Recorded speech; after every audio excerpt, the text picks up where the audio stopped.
the moment everything snapped, I mean, you have to remember this date. Oh. Because last night, the President of the United States signed an executive action that it didn't just change a policy. It completely, fundamentally just blew up the future of American immigration. It did. And it was all done with a single stroke of a pen. We're talking about an action that was so fast, so aggressive, it instantly froze all movement from nearly 24 countries. And the legal tool they used is really the key here. It's Section 212 of the Immigration and Nationality Act. We'll get into that. But the speed, I mean, the speed is what sent everyone scrambling. Right. This wasn't just some press release. This was a total, immediate, systemic shutdown. Zero warning. Yeah. I mean, nothing. No leaks to the press, no slow rollout for the agencies to prepare. Just bang, 19 nations instantly. Their migration pipelines just shut off. Visas gone, revoked overnight, asylum hearings paused. The entire humanitarian entry system just ground to a screaming halt. And you have to understand, this wasn't happening in a vacuum. It wasn't some abstract political decision. This was a direct response, a gut-level response to that horrifying flashpoint in D.C. The attack. The brutal attack on those 2 National Guardsmen. You cannot overstate the emotional impact of that right in the heart of the Capitol. That was the moment. Yeah. That was the pivotal moment. Because when the details started coming out, when we learned that the suspect, the person who did this, should never have been in the country in the first place by any existing standard. Yeah. Was it? The point of no return. Exactly. We're hearing from sources inside the White House that the feeling was just immediate. American patience just evaporated. The excuses for this broken system, they just ran out. And the facts are just staggering. One move by the president, and suddenly it's the only thing on the news, from Washington to Brussels, all the way to Beijing. And we need to be really clear here. This isn't just tweaking a policy. No. According to the internal memos we've seen, this is being called the largest operational immigration freeze in modern American history. It's so much bigger than policy. This is the turning point. This is the moment the administration decided, and our sources confirm this, that the era of America owing the world unlimited entry was over. Stay with us. We are going to expose the full truth, the exact legal tool the White House used, why so many young Americans are surprisingly okay with this, and what this structural reset actually means for your job and your future. If you want the news they don't want you to hear, hit that subscribe button right now. Okay, let's just try to process this. The United States you woke up in this morning. It's a different country, operationally, than the one you went to sleep in. The level of raw power used here, I'm still trying to wrap my head around it. Well, it feels unbelievable because for decades we've been conditioned to think that immigration policy has to crawl through Congress. Right, through endless debates and court fights. Exactly, or, slow-moving legal challenges. This it bypasses all of that. This was the president using raw executive authority in real time. Wait, hold on. We have to stop there because the scope of that authority is it's mind-blowing. Yeah. You mentioned Section 212. For anyone just catching up, what is that? What is this legal mechanism that lets a president do something this huge? So that's the legal bedrock for this entire operation, Section 212 of the Immigration and Nationality Act. It gives the president the power to suspend the entry of any non-citizen or any class of them if he decides their entry would be, and I'm quoting, detrimental to the interests of the United States. Detrimental to the interests? That sounds incredibly broad. It is. Historically, it's been used for pretty targeted things, like barring a few specific human rights abusers or something. But this administration, they used it to execute a massive system-wide shutdown. 19 nations and multiple visa classes all at once. 19 nations just gone. The scale is why world leaders were, grabbing their phones in the middle of the night. So, of course, the critics are screaming authoritarian overreach because there was no court review before it happened. How is the administration defending this? Their defense has 2 main pillars. First, they're pointing back to the travel ban lawsuits from 2017. Right. Back then, the Supreme Court basically affirmed that the president has very broad authority under 212, especially when you tie it to national security. And the second pillar? The second is that they're arguing the entire security landscape has changed, that the D.C. attack was the ultimate proof that the old targeted approach just doesn't work anymore. They're saying the system itself has vulnerabilities that require a systemic solution, not a piecemeal one. So let's get specific. What does this operational lockout actually mean for those 19 countries? Yeah. The ones they flagged as high risk or unstable. It's not just about stopping flights, is it? Oh, not at all. This is fundamentally different from what we saw in 2017. That was mostly about restricting travel and issuing visas. Yeah. This is a full-scale operational freeze on every single pipeline connected to those nations. Every pipeline. Every single one. The system was, in effect, deliberately broken to stop all movement. So what does that look like on the ground? A full-scale operational freeze. Okay, so we're talking about an immediate halt to everything. Green card processing, Right. which is for permanent residency, stopped instantly for anyone from those countries. Wow. Family-based petitions, the ones people wait years and years for, suspended indefinitely. And this is a big one. Special immigrant visas, or SIVs. The SIVs. Yeah. Those are for the interpreters, the local staff who helped U.S. troops in Iraq and Afghanistan, people who put their lives on the line. That's right. And even those were paused immediately. The justification was that they had to completely overhaul the vetting procedures. But pausing SIVs, that has immediate life or death consequences for people who worked for our government. Right. That's a huge trade-off. It is. It's a massive trade-off. And the administration knows it's being criticized for it, but sources are saying the security risk, the risk from bad identity verification in those conflict zones, it outweighs the immediate moral duty, at least until they can guarantee the vetting is secure. And it got even more chaotic than that. Oh, yeah. The operational chaos was instantaneous. We're hearing that federal servers that process these applications just went dark for those categories. Consulates overseas were told, lock your doors to these applicants. Unbelievable. We even have reports of airlines getting automatic denial codes for passengers from those countries mid-flight. Mid-flight. So a plane has to turn around. Turn around or get grounded. That level of real-time remote control over global travel, it's something you'd only expect to see in a major war. And it shows how much planning must have gone into this. It wasn't just a spur-of-the-moment decision. Exactly. Even cases that were already approved. I'm talking about families who thought they were set, doctors ready to move here. All of them got pushed back into review. The world learned in a single night that the old system was gone. The White House is calling this a structural reset. They're signaling that this is not a repair job. They're rebuilding from the foundation up. That phrase structural reset, Yeah. is that just politics, a soundbite? Yeah. Or is there a real philosophical shift happening here? It's the core of their entire justification. It's an admission that, in their view, the immigration system we had was built to be vulnerable. It was permissive by design. The message now is that the United States will decide who comes in, and that decision will be based only on our national interest. Not on pressure from other countries or NGOs. Not on external pressure, not on global NGOs, and not on humanitarian loopholes that can be easily exploited. For the first time in a very long time, America is setting the terms unilaterally. The argument is that the old system simply wasn't built to keep its own citizens safe. Which brings us right to the asylum system. Because the administration's allies are saying that was the weakest point. That was the system that let the suspect in the D.C. attack get into the country in the first place. It does, and that suggests a deep sense of betrayal of what asylum is supposed to mean, which is protection for people in real, verifiable danger. This is where it gets really heated. The sources we have say the administration believes the asylum system wasn't just flawed, it was catastrophically compromised. The attack was just the final straw that broke the national consensus that we could just absorb wave after wave of people without any real consequences. I heard the president's message to his staff after the attack was brutally simple. What was it? Just 3 words: shut it down. Shut it down. Wow. And that became the operational directive for the Department of Homeland Security. You have to remember, intelligence agencies have been warning for a while about these systemic vulnerabilities, especially pathways that let people in temporarily without confirming who they really were. The D.C. attack was seen as the ultimate proof that the public was demanding protection over process. So let's talk about the most controversial piece of this, the asylum shutdown. This wasn't just a slowdown. What does a full pause on adjudications nationwide actually mean for the hundreds of thousands of people already in that system? It means the entire system is a locked vault, for the foreseeable future at least. Court dates are frozen, new applications, they're just being shelved. Requests for work permits, which is a huge incentive for people to come, are halted. But what about the people already here, waiting? That's the biggest operational piece. Every single pending case. It doesn't matter how long you've been waiting or how far along you are. Every case is being sent back for revetting under brand new, much stricter national security rules. So let me get this straight.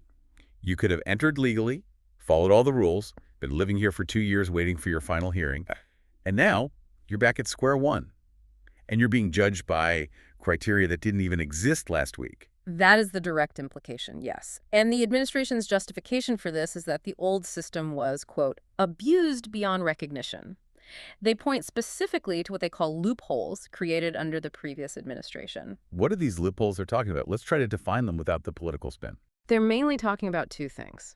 First is the massive expansion of humanitarian parole. This lets non-citizens enter the U.S. temporarily without a visa, often to relieve pressure at the border. The current administration argues this became a huge, loosely vetted backdoor into the country. Okay, that's one. What's the other? The second is changes to the credible fear standard in the initial asylum screenings. Critics say the standard was lowered so much that almost anyone could pass that first check, get a work permit for years while they waited for a court date, and then disappear before their hearing. Exactly.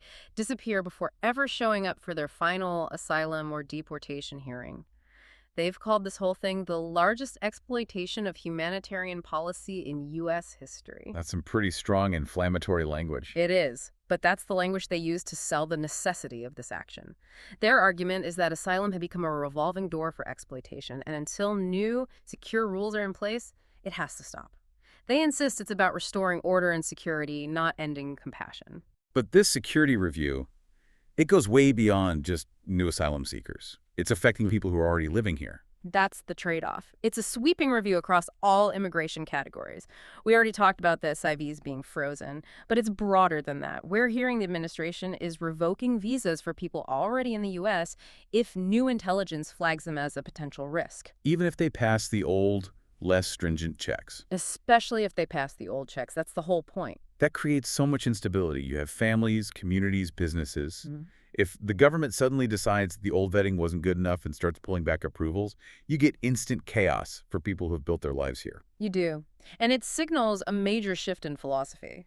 America's safety, according to this White House, will no longer be compromised by broken systems or by trusting foreign documents. The policy is now security first, period. The message is simple. Every single person has to pass this new, higher bar. And revetting everyone, as disruptive as it is, shows just how little faith they have in decades of previous screening.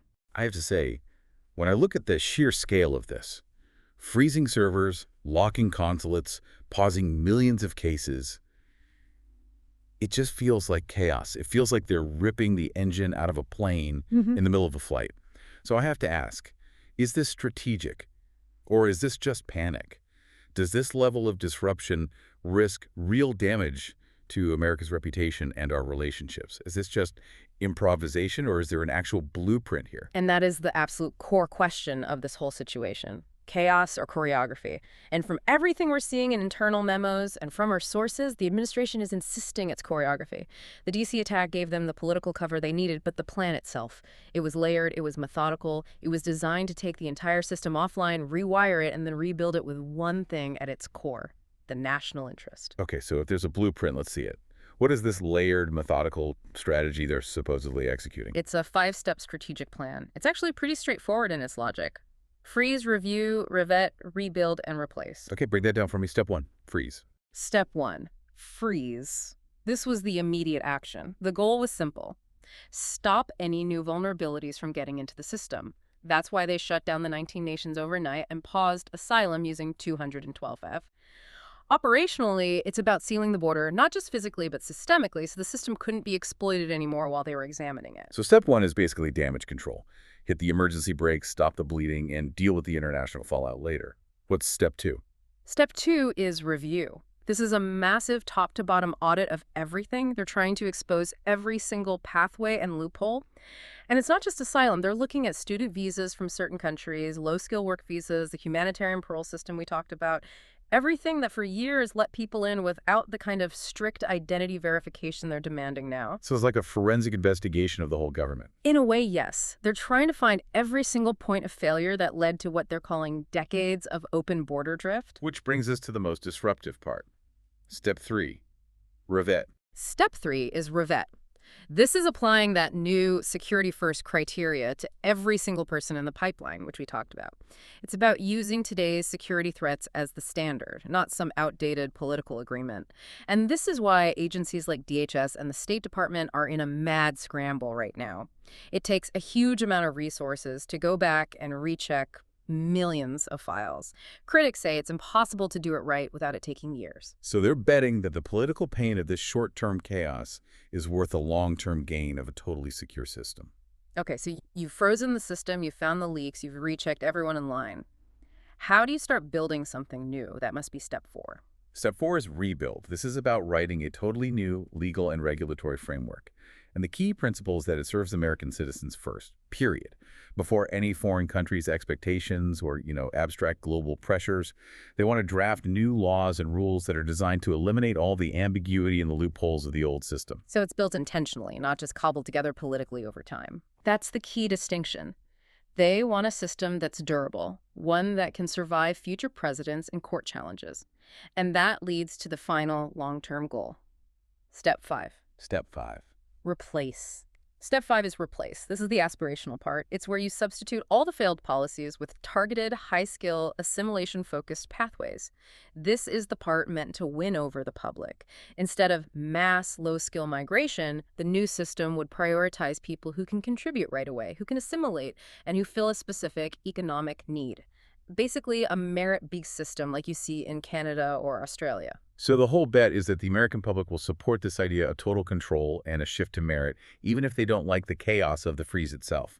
It's a detailed plan to restore order after what they see as decades of drift. Exactly. And that choreography, that intentionality, is what makes this so much more than just a temporary crisis response. It's a real attempt to permanently change the entire philosophy of who gets to come to this country. Okay, so we see the strategy.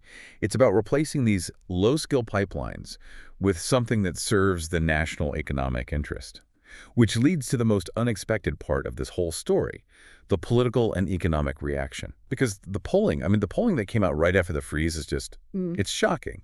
While all the pundits were screaming and the activists were mobilizing, the American people were sending a very different message. A new poll shows 57% of likely voters support this temporary freeze. That's a political earthquake. It's a huge earthquake, and it just shatters the standard political narrative. The support is really broad. It goes way beyond the administration's base. You have a big chunk of Democrats and a huge majority of independents on board. So what does that tell you? It reveals this deep underlying feeling that people are they're tired. They're tired of crime. They're tired of seeing their city services stretched to the breaking point. And maybe most of all, they're tired of being told that being compassionate means they have to sacrifice their own family's safety and economic future. That's it. It's the collapse of that one specific idea, that self-sacrifice is some kind of moral duty of being a citizen. That narrative is just. It's failing. These poll numbers, they stunned everybody. It shows that people aren't falling for the old guilt trips anymore. They just want order. They want control. And this huge wave of political support is tied directly to an economic rebellion that nobody was really talking about. Let's call it corporate addiction. For decades, huge corporations in farming, construction, hospitality, they have benefited massively from an endless supply of cheap, low-skilled labor. Right. This constant influx of people kept wages for American workers, especially those without a college degree, artificially low. So big business used mass migration as a pressure release valve to keep wages down and profits up. Now that door is being slammed shut. That is the explicit goal. This freeze forces American companies to face a reality they have avoided for years: rising labor costs. It forces them to invest in their own American workforce, whether that means through automation, better training, or most likely just paying people more. This is a deliberate, dramatic correction to a system that subsidized corporate profits on the backs of the American working class. The signal couldn't be clearer. Workers first, corporate interests second, America always. That's the realignment. This isn't just about the border. It's an aggressive economic move to try and revitalize the middle class by making low-skilled labor valuable again. If a company needs workers, they now have to compete for them by paying a wage that can actually attract and support an American family. And here's the twist. The one that nobody, and I mean nobody, saw coming a year ago is the generational twist. Young Americans, Gen Z and younger millennials, are suddenly becoming some of the loudest voices against mass, low-skill migration. It's a profound shift.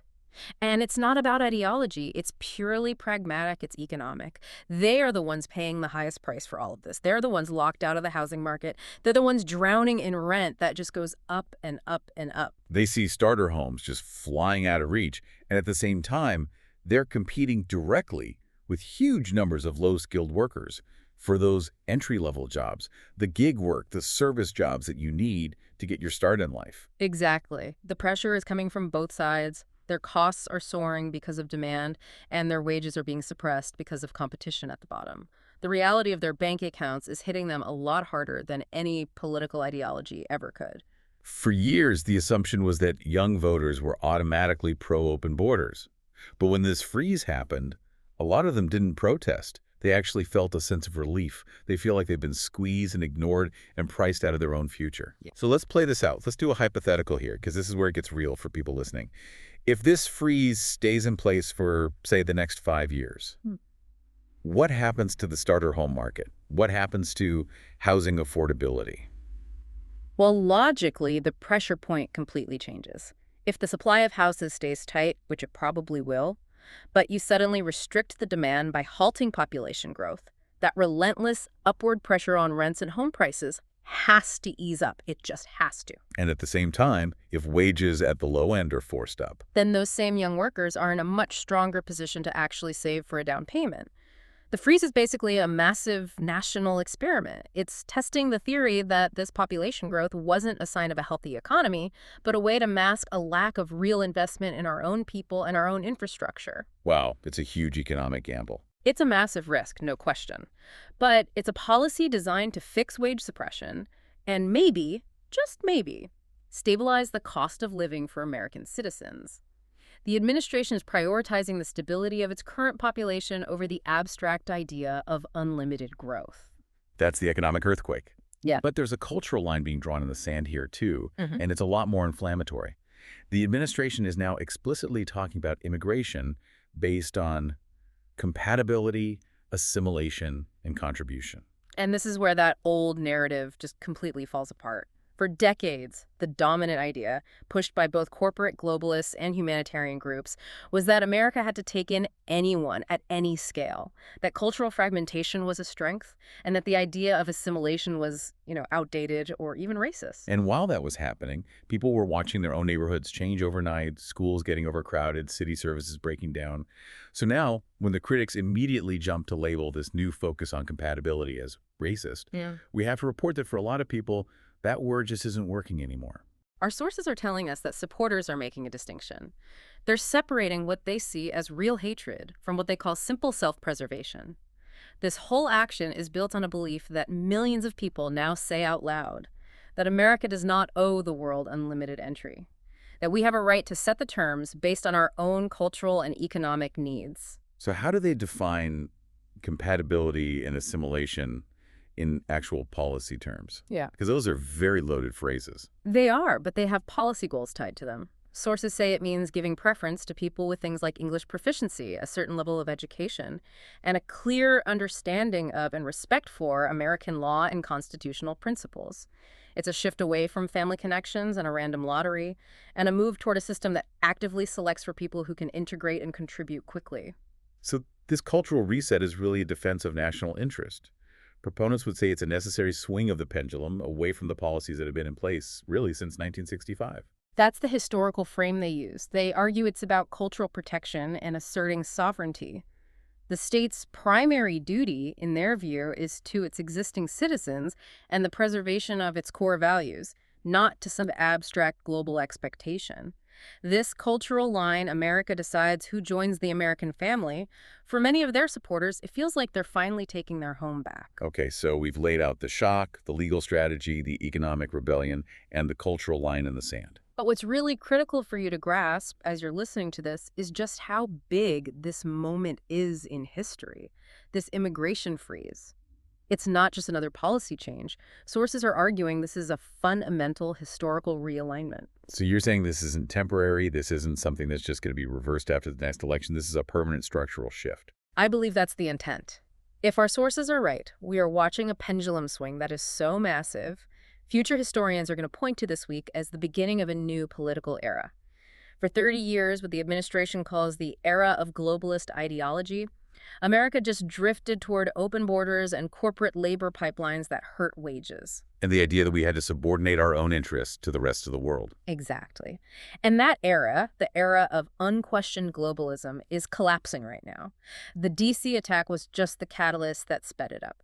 This freeze is the first undeniable operational sign that America is entering a new chapter. A new chapter defined by national interest. Defined by national interest, cultural protection, economic sovereignty, and controlled borders. And the support for it isn't just coming from one leader. It's being powered by these deep economic and cultural anxieties that have been ignored for far too long. And because it's powered by things like housing costs and wage competition, things that directly affect Gen Z, it has the potential to reshape an entire generation's political views for decades to come. That's the big bet the administration is making, that this is the rebirth of American priority. And whether the political class likes it or not, the reset is already happening, and the consequences, for better or for worse, are going to touch every single part of American life for years. That's the reality we're facing. But I want to know what you think. Given the detailed 5-step strategic plan, the strong political support, and the unexpected economic factors like the surprising Gen Z alignment, do you believe this migration freeze is a temporary fix driven by the immediate tragedy, or a permanent structural shift aimed at rebuilding America's economic and cultural systems from the ground up? Let us know your opinion in the comments below. We read every single one. I'm Alex. And I'm Sophia. Thanks for listening to News Focus.